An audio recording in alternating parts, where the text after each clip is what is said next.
Voilà. Test 1, 2, 1, 2.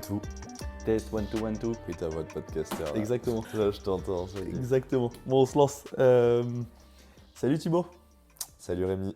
Merci de me faire ce plaisir-là que d'être sur le podcast avec moi aujourd'hui. Castor, je t'en ai beaucoup parlé, tu connais un peu le principe, je te le refais rapidement. Le principe, c'est de pouvoir interviewer des gens sur leur parcours et sur leur métier et de mettre le contenu à disposition d'autres personnes qui pourraient s'interroger sur quelle voie choisir, quel métier faire, si je me réoriente, comment ça se passe, est-ce que c'est facile, oui, non. Donc c'est un peu le principe du podcast. Les étapes qu'on va suivre aujourd'hui ensemble, c'est on va essayer de couvrir d'abord plutôt ton présent, ton métier actuel. J'ai quelques questions à te poser là-dessus. Ensuite, on va repartir sur ton parcours, ton passé, les éléments importants qui ont fait que tu es là aujourd'hui. Et après, dans une troisième partie, on aura quelques éléments de projection sur comment est-ce que Thibaut se voit à 6 mois, 2 ans, 10 ans, la temporalité que tu veux. Ça te va? Ça marche, parfait. Bah, très content d'être là avec toi aussi. T'entends ma voix de podcasteur et du coup, ça te fait marrer. C'est vrai que j'ai forcément une posture un peu plus sérieuse. Ouais. J'essaye. Donc, première partie, Thibaut, déjà présente-toi, ton prénom, ton nom, ton âge, où tu habites. Thibaut Fourquet, j'ai 29 ans, j'habite à Bordeaux depuis 6 mois.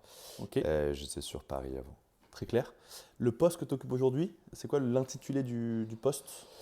L'intitulé du poste, c'est responsable grand compte, qui est account manager comme tu veux, chez Bump. Donc Bump, c'est une société qui est opérateur de recharge pour véhicules électriques. D'accord. On a deux business, un où on va recharger les véhicules des sociétés qui ont des flottes, ça peut être flotte de commerciaux, ça peut être flotte de livraison, des boîtes qui font de la logistique, pas du dernier kilomètre, mais de la logistique urbaine. Et un business dont je m'occupe qui est la recharge rapide en itinérance pour le grand public en gros.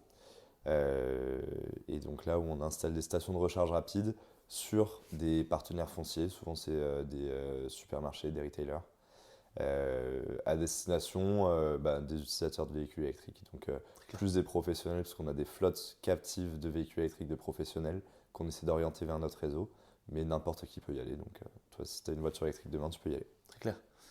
Le poste de Key Account Manager, il peut varier d'une société à l'autre. Est-ce que tu peux définir ce que c'est ton quotidien en tant que CAM, en tant que responsable grand compte chez Bump? Ouais.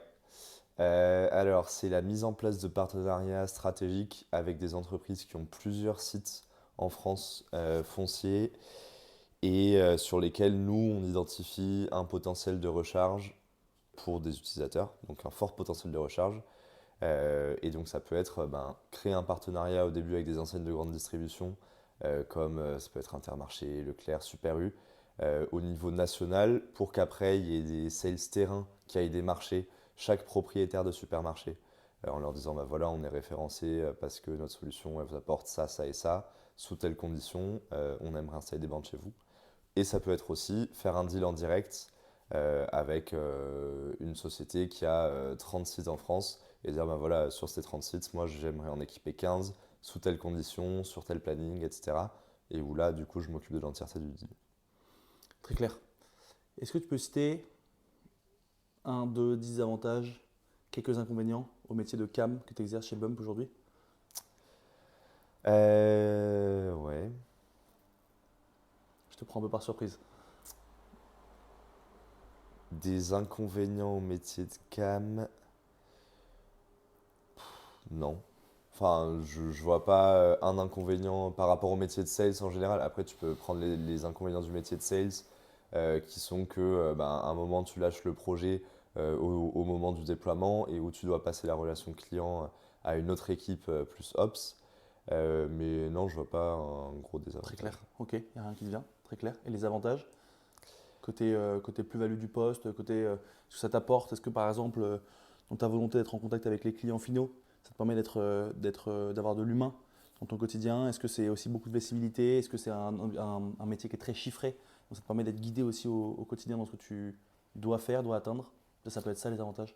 Ouais, les avantages, ça va être que tu vas co-construire l'offre, contrairement au déploiement d'un produit ou à la vente d'un produit type SaaS ou un produit direct. C'est de la vente complexe. Ça peut être vu comme un inconvénient, mais moi je le vois comme un avantage. Et donc tu vas construire une offre pour ton client. Ce ne sera pas tout le temps la même offre packagée.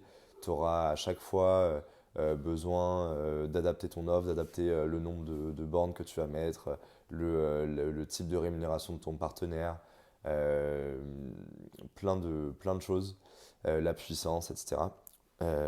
Comment tu marketes au final le service de recharge. Tout ça, tu vas le co-construire pour ton client et moi je trouve ça très intéressant. Et après, donc de la vente complexe sur des périodes qui sont assez longues. On est sur un temps de closing de 8 mois, 8 à 12 mois en moyenne. Pareil, ça peut être vu comme un inconvénient. Moi, je trouve ça assez intéressant parce que tu as t'as le temps de réfléchir à ce que tu fais, tu as le temps de convaincre ton client sur pourquoi tu es meilleur que les autres, de lui faire des ateliers, de l'intégrer, de lui faire visiter tes stations, de l'immerger dans le pôle exploitation de l'entreprise. Et ça, je trouve ça hyper intéressant de vraiment de prouver ta valeur sur du long terme. Très clair. On a couvert l'intitulé, le quotidien, avantages, inconvénients. Souvent, je pose la question de l'objectif, mais tu en as un peu parlé en présentant Bump par rapport à toi, ta division.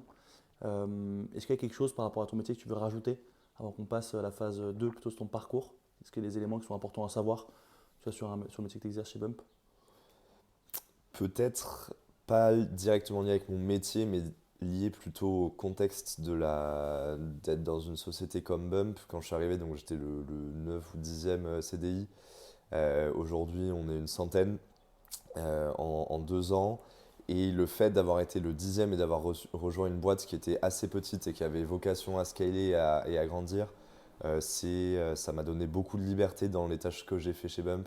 J'ai pas été focus sur toutes les tâches liées à mon métier, mais j'ai pu participer au développement de la boîte un peu plus en général. Et ça, je pense que c'est assez important. Le choix de la taille de l'entreprise que tu rejoins, ça en dit beaucoup sur les tâches que tu vas être amené à faire. Une entreprise plutôt processée, grande, en mode run, bah, tu sais que tu vas faire en gros ta fiche de poste. Une petite boîte, tu vas être amené à faire plein d'autres trucs. Ça peut être, moi, ça a été par exemple de la recherche de subventions, des choses comme ça. Et c'était assez cool. Très clair. Phase 2, si ça te va, plutôt sur le parcours. On va s'épancher un peu sur ce que tu as fait avant Bump, ce qui t'a amené là. J'aime bien commencer plutôt sur un moment lycée, tu vois, où tu te ramènes en arrière, tu as 15-16 ans, tu rentres au lycée, tu es en seconde. Tu es où au lycée?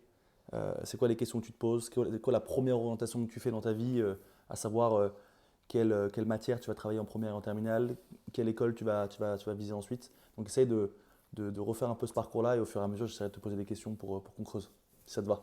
Ok. On va pas s'épancher sur la scolarité, je suis pas sûr que ce soit le plus intéressant, mais je l'ai faite quand même en région parisienne avec des parents provinciaux qui viennent du Gers. Et donc ma mère a bougé à Bordeaux quand j'avais 14 ans, j'ai bougé avec elle. Ça amène sur le lycée, j'ai toujours été dans le public, j'étais dans un lycée public à Bordeaux qui s'appelle le lycée Montesquieu, plutôt généraliste, plutôt moyen, pas un lycée qui vise l'excellence, qui va envoyer la moitié de sa promo à Henri IV, mais plutôt ouais, moyen, avec des gens qui vont faire des études courtes, des gens qui vont arrêter leurs études après le lycée, et d'autres qui vont faire des études un peu plus longues. Ok. Euh, donc bac scientifique, et par la suite, donc j'ai fait une école de commerce, IESEG, où on s'est rencontrés. Comment est-ce que tu décides de faire l'IESEG à la fin de ton bac S? Ouais, alors, je savais à peine ce que c'était une école de commerce. Mon père voulait que je fasse ingé informatique. Lui était informaticien. Et moi, un peu par esprit de contradiction et parce que ça me disait pas plus que ça, je voulais pas faire ça. Donc, il m'a fait passer des concours pour être dans une école d'informatique et tout. J'ai fait quasiment exprès de les rater. Raconte. Raconte, dis l'anecdote. Dis Il y a les une concours. sacrée anecdote, j'en ai passé plusieurs, j'en ai passé 2 ou 3. Et en tant que petit con un peu ingrat qui se rend pas compte qu'un concours ça coûte 300 euros que mes parents payent, il y avait un concours un samedi matin et on jouait un samedi toute la journée et on jouait avec mon équipe de rugby les huitièmes de finale de la Coupe Gigot Haricot à Bayonne l'après-midi, fin de saison donc en mai. Et j'ai fait exprès de trouer ma feuille de QCM le samedi matin pour aller jouer le samedi après-midi alors que je devais pas jouer. J'avais dit à tout le monde que je venais pas. J'ai débarqué avec mon sac à 11h30 au moment du départ du quart. Parce que quand tu trouves ta feuille de QCM, c'est synonyme de disqualification. C'est synonyme de disqualification. En tout cas, je sais même plus, pour être honnête, si je l'ai vraiment trouvé ou si j'ai dit que je l'avais trouvé. En tout cas, tu t'es tiré En et tout cas, je me suis t'avais mieux marré. à faire cet après-midi-là, quoi. Je suis allé C'est jouer au énorme. rugby et on a perdu, mais on s'est bien marré. C'est énorme. Donc ton père t'oriente plus vers une voie ingé, informatique. Toi, tu t'y refuses. Et donc c'est à ce moment-là que tu commences à diguer dans ce qui pourrait être une alternative. Ouais. Et j'étais très pote avec une fille en terminale avec qui je passais beaucoup de temps. On était dans la même classe, très très pote. Et qui m'a parlé d'école de commerce. Et je me suis dit, ah tiens, ça peut être cool. C'est hyper généraliste. Dans l'idée, ça me branche bien. Donc je me suis orienté vers ça un peu par défaut.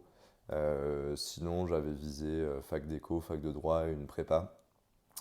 Donc voilà, j'étais vraiment pas très inspiré et je me suis dit, allez, je me ferme le moins de portes possible comme beaucoup de gens. Donc c'était pas un choix passion. Au final, j'ai passé les mêmes concours que cette pote avec un autre pote aussi du lycée. Et donc j'ai eu des SEG. Ça m'arrangeait bien et j'y suis allé. Très clair. Et donc toi qui avait quitté Paris pour arriver à Bordeaux au lycée, tu requittes Bordeaux pour revenir à Paris en école de commerce. Et donc tu rentres, c'est en 2013 si je dis pas de bêtises, à l'IESEG. Ouais, Oui, ok. tu connais la date. Je connais la date évidemment. Évidemment. Et donc c'est en 2013 que tu rejoins l'IESEG, ok. Donc raconte-nous un peu en quelques mots ton parcours à l'IESEG. Déjà c'est quoi comme parcours? Qu'est-ce que tu fais toi?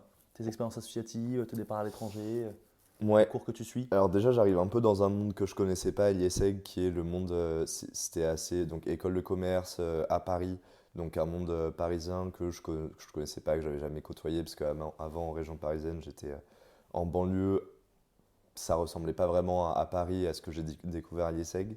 Donc un peu perdu au début. Au final, j'ai vite trouvé des bons potes qui me ressemblaient pas mal au début.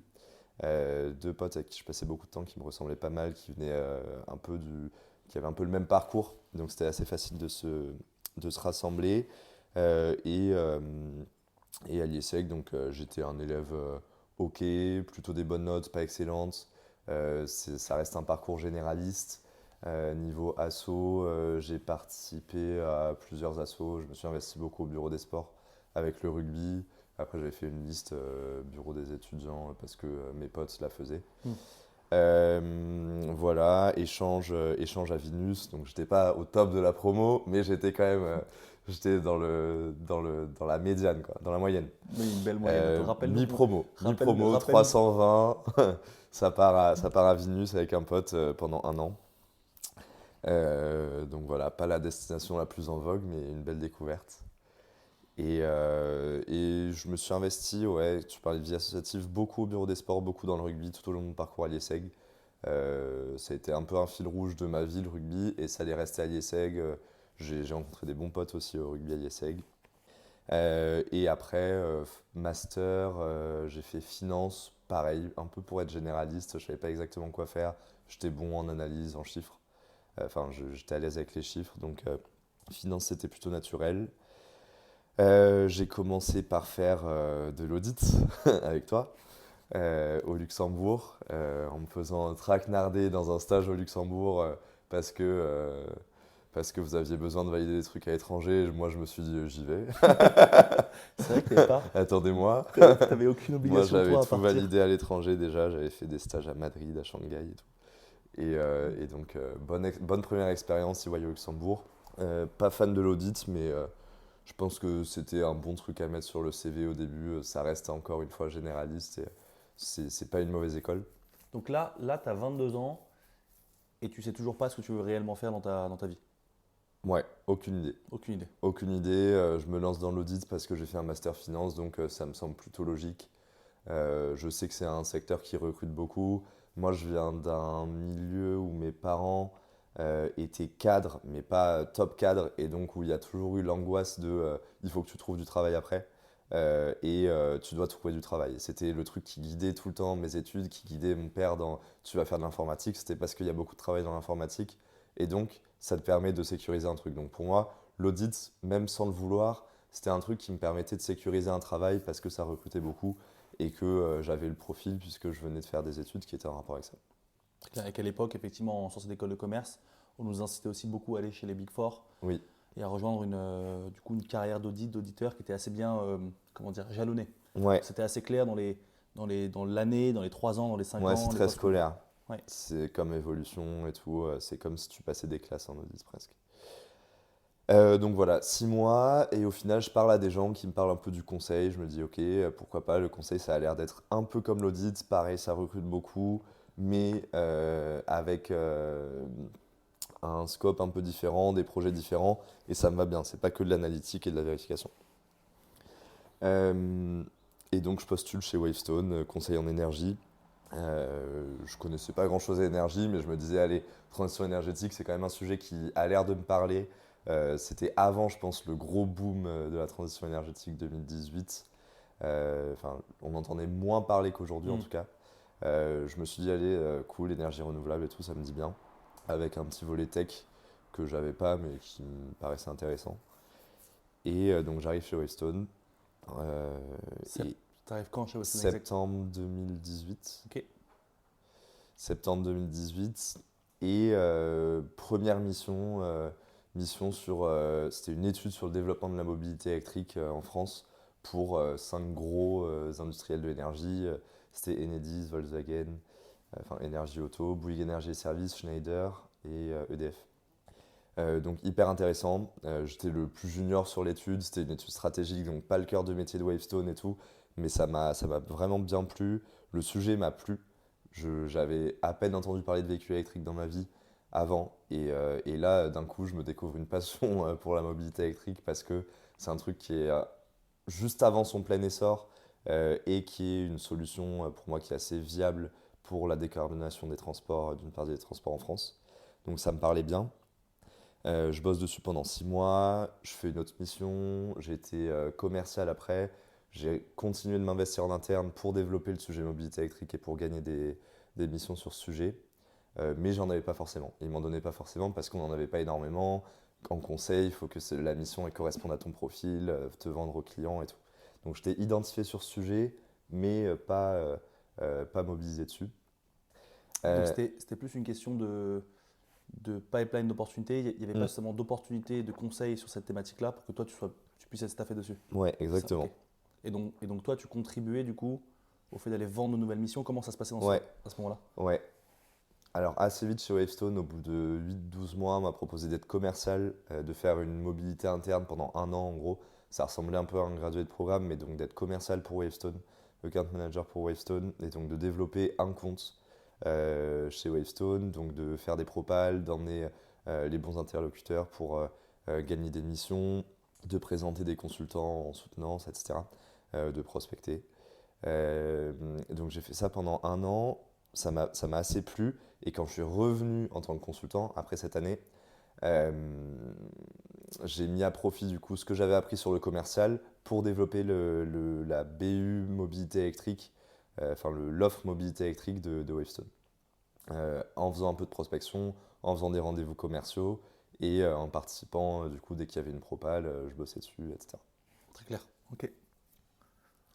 Euh, donc là tu es chez Wavestone, tu fais un an de consultant, un an de sales, tu repars du coup pour construire ta BU. Comment tu l'as appelé ta BU, pardon? Mobilité électrique. Mobilité électrique. Ok. Et donc comment ça se passe à ce moment-là? Est-ce que tu trouves des missions? Quelles missions tu t'effectues? À ce moment-là, on me met sur une mission chez SNCF Réseau, une mission orientée data qui était assez intéressante sur le papier pour un gros projet. C'était le prolongement du RER E à l'ouest de l'Île-de-France, qui va être mis en service d'ailleurs maintenant. Euh, et donc assez intéressant sur le papier, mais avec un client un peu compliqué. euh, et, euh, et mission qui me passionnait pas plus que ça. Je reste dessus assez longtemps, plus que ce qui était prévu au début. Je reste dessus presque un an.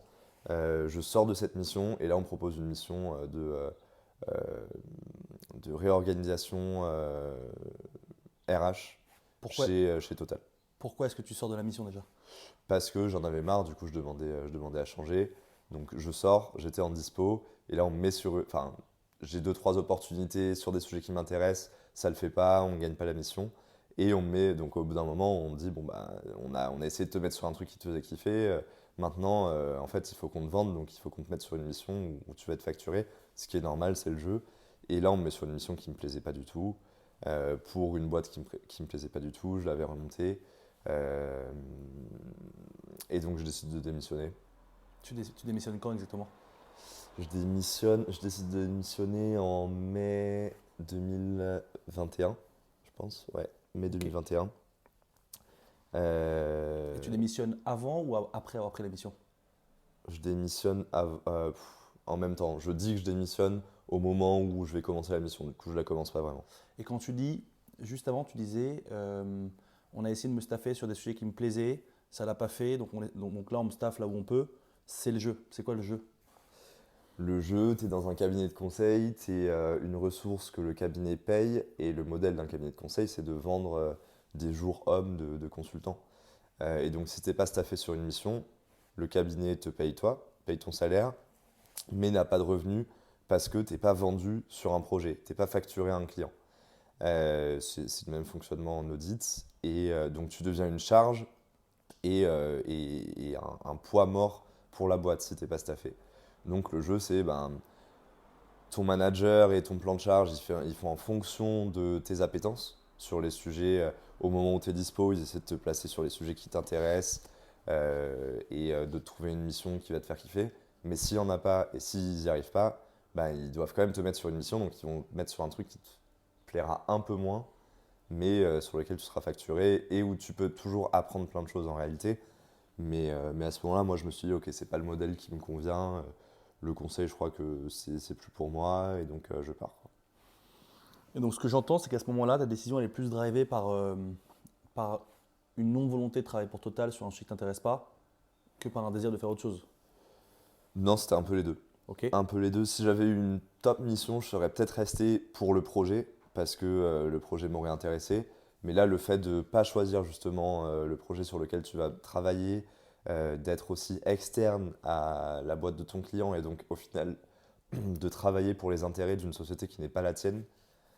Tu travailles pour eux, enfin ta société c'est Wavestone, au final tu vas travailler pour EDF, Total, n'importe. C'est eux que tu vas faire avancer, et Wavestone tu vas juste leur apporter de l'argent, mais le projet c'est pas celui de Wavestone.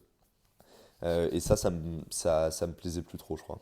J'avais besoin un peu d'un sentiment d'appartenance à la boîte pour laquelle je bossais pour être 100% motivé. D'accord. Ok.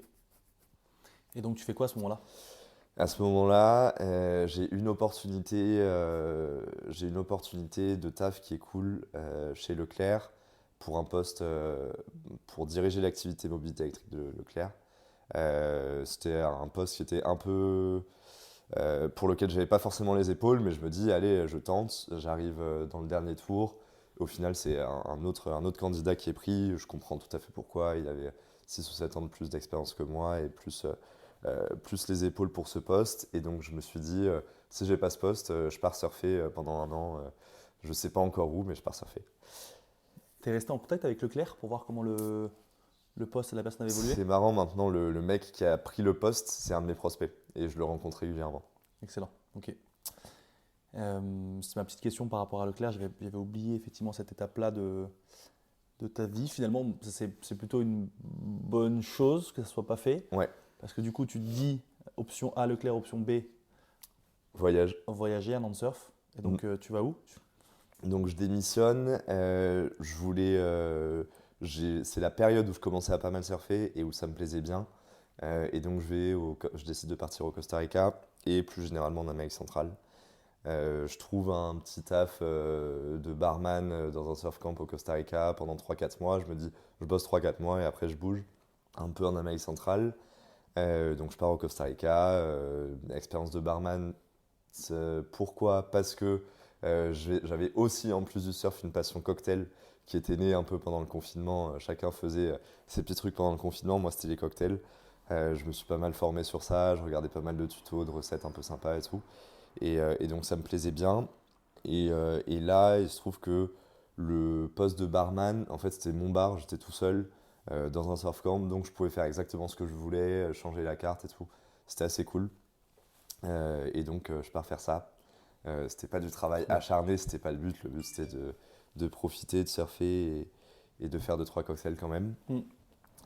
Et ça permettait aussi, j'imagine, de sécuriser un lieu de chute, un point de chute à l'étranger pour démarrer ton aventure de Ouais. plusieurs mois. Et comme je partais tout seul au début, parce qu'après j'ai des potes qui m'ont rejoint, ça me permettait aussi d'appréhender un peu le fait de sauter dans le vide et d'avoir un point de chute pendant un moment, d'être stabilisé au même endroit pendant un moment, en m'intégrant un peu à la vie locale et tout.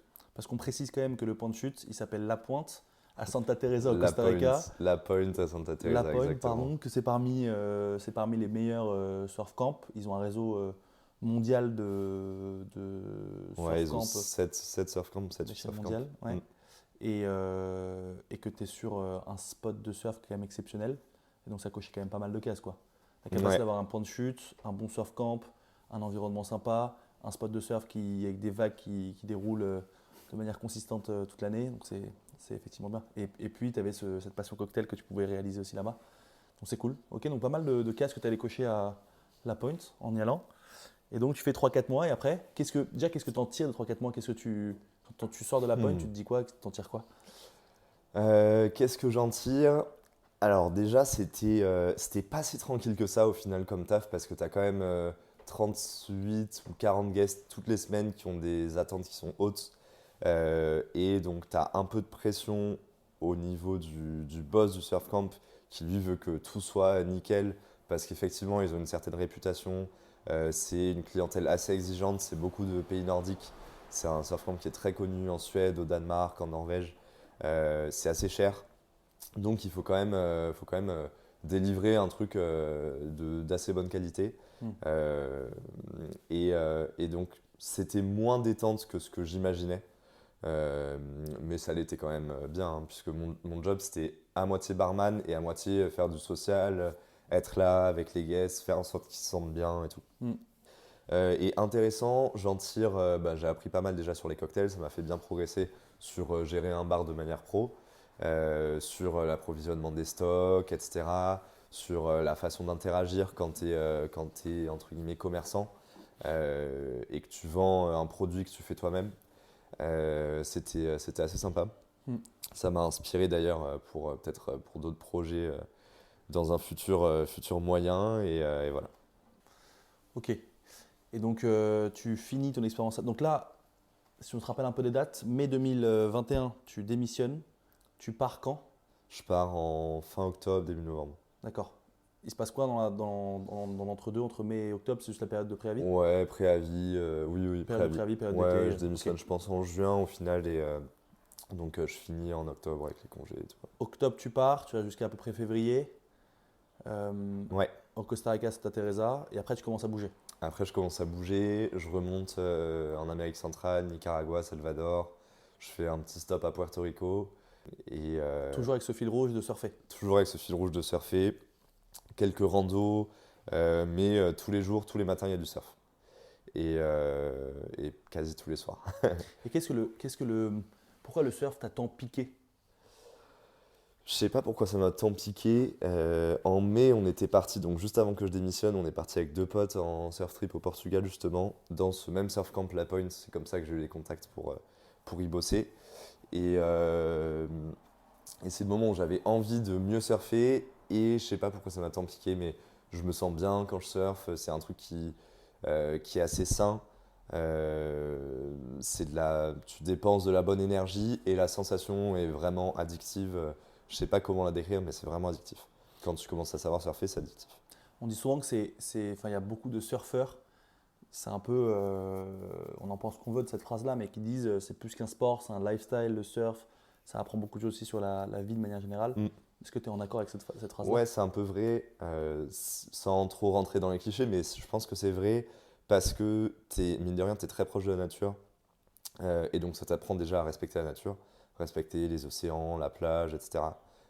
Si tu regardes sur la plage, tu verras plein de surfeurs après leur session qui ramassent 3-4 bouts de plastique sur la plage pour les mettre à la poubelle.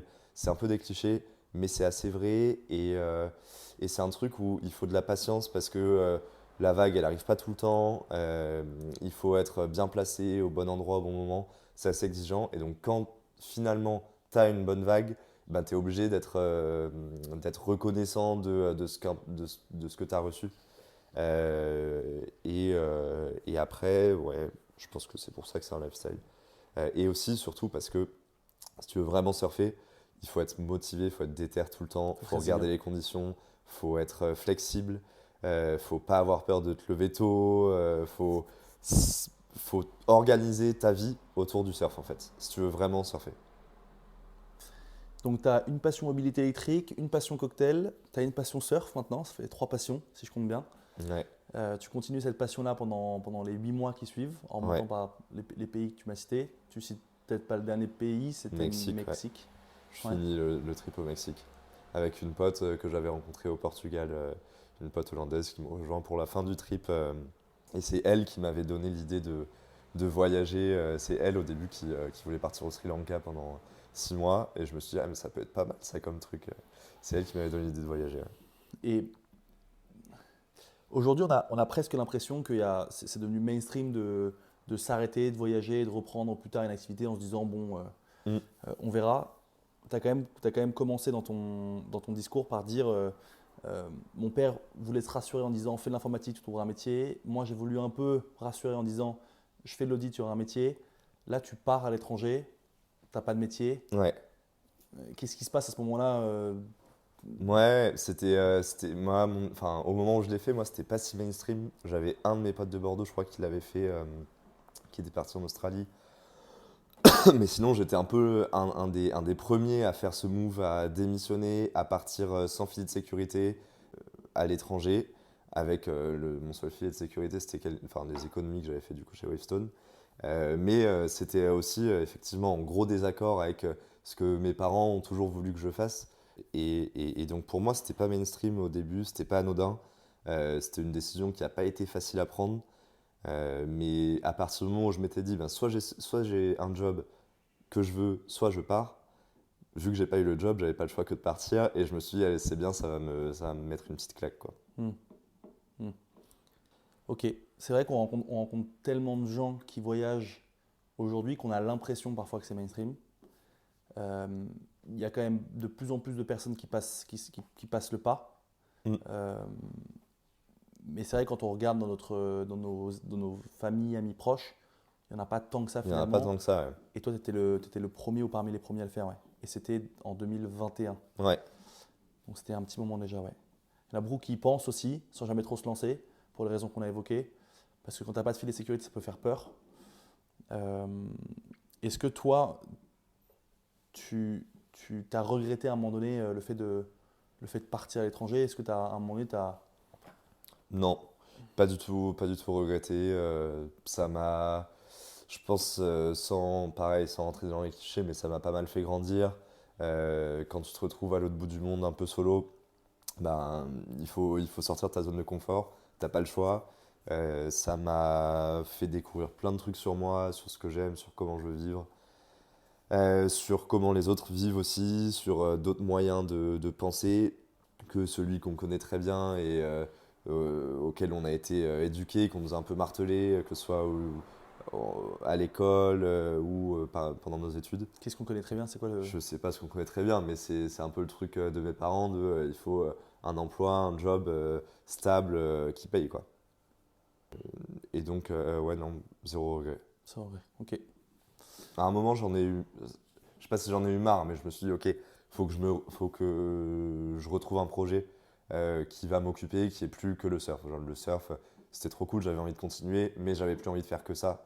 Euh, et donc c'était le bon moment pour rentrer aussi. D'accord. Et donc, quand tu rentres, quel est ce projet que tu as en tête? Ben, quand je rentre, le projet que j'ai en tête déjà, c'est de trouver un job qui me plaît. Parce que ça m'a fait pas mal réfléchir aussi sur ce que j'avais fait avant et me dire, bon, bah, j'ai toujours choisi des trucs un peu par défaut. Maintenant, qu'est-ce que je veux vraiment faire? Qu'est-ce qui va me plaire? Et c'est à ce moment-là que du coup, je fais plein de démarches. J'ai passé pas mal d'entretiens et j'ai trouvé Bump un peu par hasard, sans connaître la boîte, parce qu'elle n'existait pas au moment où je suis parti, ou presque pas. Et donc, ouais, c'est trouver un job qui me plaît dans un environnement qui me plaît. Et c'était le cas chez Bump. C'était aussi de bouger de Paris à moyen terme parce que je me reconnaissais plus trop dans les activités qu'on faisait, en tout cas, ou auxquelles j'étais habitué à Paris. J'avais envie de plus de nature, de plus d'espace, d'une ville moins grande. Un peu moins d'anonymat, moins de pression. Voilà. Comment tu sais ce qui te plaît quand tu reviens à Paris et que tu cherches un job? Comment tu sais? Le plus facile, c'est quand même de regarder tout ce que tu as pu faire dans ta vie et de dire, bon, bah, qu'est-ce qui m'a plu, qu'est-ce qui m'a stimulé. Moi, en l'occurrence, j'avais bien aimé ce truc de commercial chez Wavestone, j'avais bien aimé celui de la mobilité électrique. Donc, je pense que pour savoir ce qui te plaît, il faut faire des choses. Et ce sera peut-être pas forcément ce que tu feras toute ta vie, et ce sera peut-être pas le truc qui va te faire le plus kiffer, mais il faut tenter. Dès qu'il y a un truc où tu te dis, ah, ça peut être pas mal, faut y aller, faut le faire, tu vois si ça te plaît ou pas. Et en fait, ça va te donner d'autres opportunités et tu vas découvrir des choses qui vont te plaire. Et en prenant un peu de recul sur ce qui t'a plu, tu vas pouvoir t'orienter et trouver un truc un peu plus à ton image. Donc faire. Ouais, pour moi, c'est faire. Pareil, tu vois, les cocktails, j'y connaissais rien avant. Je me suis dit, ok, j'aime bien la cuisine, j'aime bien boire des trucs bons. Je vais tester des cocktails. Au final, ça m'a beaucoup plu. Voilà. Euh, on a discuté de bump, donc on va pas faire de la redite. Dans ton parcours, est-ce qu'il y a des choses qu'on n'a pas couvertes, des anecdotes qu'on n'a pas racontées? Part du principe, encore une fois, que dans ton parcours, tu t'adresses aujourd'hui sur ce podcast à des gens qui vont s'interroger sur le leur et se dire est-ce que je suis à la bonne place? Oui, non, sinon, comment est-ce que je fais pour aller à la place d'après, celle qui me correspondra mieux? Déjà, pense à ça, pense à eux, pense à ces gens qui écoutent. Tu leur dirais quoi? Je leur dirais de pas enfouir toutes les questions qui se posent sous le tapis en se disant bon ben je suis dans ça, je vais jusqu'au bout. Moi je remettais pas trop les choses en question avant la fin de Wavestone. J'avançais un peu comme ça en faisant un peu ce qu'on attendait de moi. Et maintenant je me pose beaucoup plus de questions et ça me permet d'être beaucoup plus sûr que je suis à la bonne place et en tout cas que j'avance vers la bonne place puisque je pense pas que. Enfin, c'est rare les gens qui te disent ok j'ai trouvé le truc que je ferai toute ma vie que j'aime, mais la vie c'est une succession de projets et d'expériences. Et le but c'est de faire des expériences qui te ressemblent le plus. Et donc de ne pas enfouir les questions qui se posent, de les traiter rationnellement en prenant du recul, sans paniquer, sans se dire il faut que je prenne une décision demain, mais d'aller toujours vers l'action et vers la décision. Très clair. Est-ce que toi, tu as une méthodologie pour faire ça? Non. Est-ce qu'il y a Moi, je me il y a pose des questions, je me dis, ok, comment j'y réponds, à quel horizon est-ce que je peux faire ce que je veux et comment je construis un peu mon plan. Très clair. Ok. Dernière partie, c'est plus sur comment tu te projettes. Ma question n'est pas hyper précise en termes de temporalité. Souvent, Ouais, j'ai tendance à dire qu'on peut difficilement se projeter à plus de 2 ans ouais. parce que tu l'as très bien dit, on fait, on réajuste. Thibaut Fourquet, dans 2 ans, comment il se voit? 2 ans, c'est assez court, mais sous 2 ans, j'ai quand même pas mal de bonnes perspectives d'évolution chez Bump avec une boîte qui me plaît, un job qui me plaît et une boîte surtout dans laquelle je me reconnais vraiment, avec laquelle j'ai des valeurs qui sont hyper hyper proches. Donc pas de gros changements à très court terme.